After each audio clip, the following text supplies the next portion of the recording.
Online सध्या काही videos viral होत आहेत. धुरंधर 2 रिलीज झाल्यानंतर पाकिस्तान हाय अलर्टवर गेलाय आणि इंडियन स्पाइसच्या शोधात आहेत असे मेसेजेस आणि व्हिडिओज लोक मोठ्या प्रमाणावर शेअर करतात.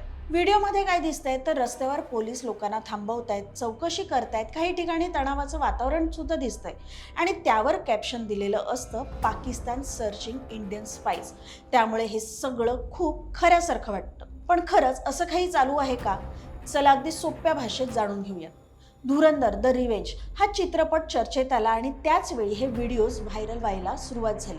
काही लोकांनी जुने व्हिडिओज घेतले, त्यांना या चित्रपटाशी जोडून टाकलं आणि विशेषतः कराचीच्या लयारी भागातले व्हिडिओज खूप शेअर झाले, ज्यात पोलिसांचं रुटीन चेकिंग दिसतंय, पण त्याला असा रंग दिला गेला की जणू पाकिस्तानमध्ये गुप्तहेरांचा शोध सुरू आहे. त्यातल्या त्यात एक व्हिडिओ खूपच व्हायरल झाला. त्यात पोलीस एका वृद्ध माणसाजवळ जातात, तो रस्त्यावर झोपलेला असतो, त्याचं पांघरूण बाजूला करतात, त्याची चौकशी करतात आणि काहीच संशयास्पद न सापडल्यामुळे पुढे निघून जातात.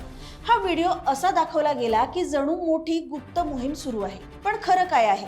हा व्हिडिओ नवीन नाहीये, तर तो जुना आहे आणि त्याचा धुरंधर 2 या चित्रपटाशी काहीही संबंध नाहीये. हा कराची पोलिसांच्या साध्या तपासणीचा व्हिडिओ आहे. म्हणजे जुना व्हिडिओ घेतला, त्याला नवीन गोष्ट जोडली आणि तो व्हायरल केला. आता थोडा विचार करा, हा चित्रपट पाकिस्तानमध्ये रिलीजच झाला नाहीये, मग अचानक गुप्तहेर शोध मोहीम सुरू होईल का? नाही ना. पण लोक का विश्वास ठेवतात? कारण व्हिडिओ खरा दिसतोय, स्टोरी फिल्म सारखी वाटते आणि लोक लगेच शेअर करतात. यालाच सोशल मीडिया गेम म्हणतात.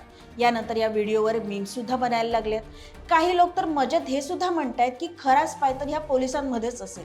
म्हणजे एकीकडे फेक न्यूज आणि दुसरीकडे एंटरटेनमेंट. पण यातून एक गोष्ट मात्र स्पष्ट होते, ती म्हणजे इंटरनेटवर दिसणारं सगळं काही खरं नसतं. म्हणून पुढच्या वेळी काही व्हायरल दिसलं की लगेच मात्र शेअर करू नका. आधी तपासा, मगच शेअर करा, कारण एक चुकीची माहिती खूप वेगाने पसरते. आणि शेवटी एक छोटा प्रश्न तुमच्यासाठी, तुम्ही अशा बातम्या व्हेरीफाय करता का की लगेच फॉरवर्ड करता?